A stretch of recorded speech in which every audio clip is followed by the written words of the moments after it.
Hi everyone, welcome back to my new video. So ಇವತ್ತಿನ ವಿಡಿಯೋದಲ್ಲಿ ನಾವು ರಸಮ್ ಹೆಂಗೆ ಮಾಡೋದು ಅಂತ ನೋಡೋಣ. ತುಂಬ ಟೇಸ್ಟಿಯಾಗಿರುತ್ತೆ, ತುಂಬ ಈಸಿಯಾಗಿ ಮಾಡ್ಬೋದು. ಫಸ್ಟ್ ಒಂದು ಬೌಲಿಗೆ 10 to 12 ಟೊಮೆಟೊಸ್ ಹಾಕ್ಕೊಂಡಿದ್ದೀನಿ. ಅದನ್ನು ಚೆನ್ನಾಗಿ ಬೇಯಿಸ್ಕೊಂಡು ಬೆಂದಾದ್ಮೇಲೆ ಅದನ್ನು ಒಂದು ತಣ್ಣೀರಿಗೆ ಹಾಕ್ಕೊತಿದ್ದೀನಿ. ಅದು ಯಾಕಂದರೆ ಸ್ವಲ್ಪ ತಣ್ಣಗಾಗಲಿ ಟೊಮೆಟೊ, ಅದಕ್ಕೆ ಸಿಪ್ಪೆ ಬಿಡಿಸ್ಬೇಕು. ಅದಕ್ಕೆ ಅದು ತಣ್ಣಗಾಗೋಷ್ಟರಲ್ಲಿ 2 ಟೇಬಲ್ ಸ್ಪೂನ್ ಜೀರಿಗೆ ಮತ್ತು ಮೆಣಸನ್ನ ಹುರ್ಕೊಂಡಿದ್ದೀನಿ. ಅದನ್ನು ಪುಡಿ ಮಾಡ್ಕೋಬೇಕು. ಆದಮೇಲೆ ತಣ್ಣಗಾಗಿತ್ತು ಟೊಮೆಟೊ, ಸೊ ಸಿಪ್ಪೆಲ್ಲ ಬಿಡಿಸ್ಕೊಂಡು ಅದಕ್ಕೆ ನಾವು ಹುಣ್ಸೆಹಣ್ಣು ಸ್ವಲ್ಪ ನೆನೆಸಿಡಬೇಕು. ಅದನ್ನು ಆ್ಯಡ್ ಮಾಡ್ಕೊತಿದ್ದೀನಿ.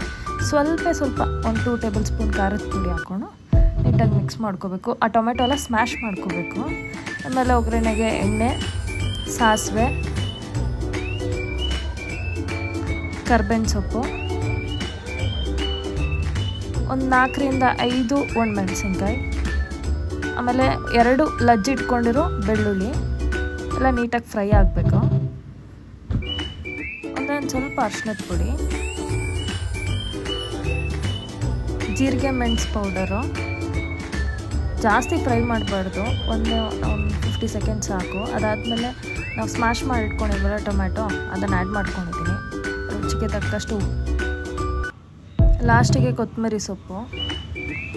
ಚೆನ್ನಾಗಿ ಕುದಿ ಬರಲಿ, ಅಷ್ಟೇ, ಸಾಂಬಾರು ರೆಡಿ.